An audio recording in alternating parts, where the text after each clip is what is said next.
নমস্কার বন্ধুরা, চলে এলাম পাঠের আসরের নতুন একটা পর্ব নিয়ে তোমাদের কাছে।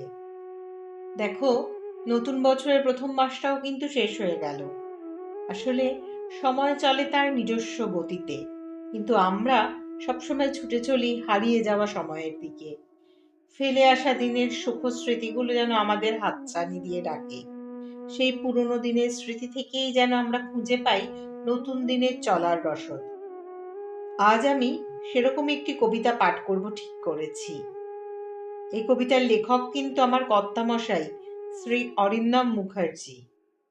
শুনে দেখো তো আমাদের ভাবনার সঙ্গে তোমাদের ভাবনাটা মেলে কিনা।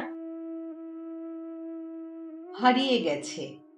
অরিন্দম মুখার্জি।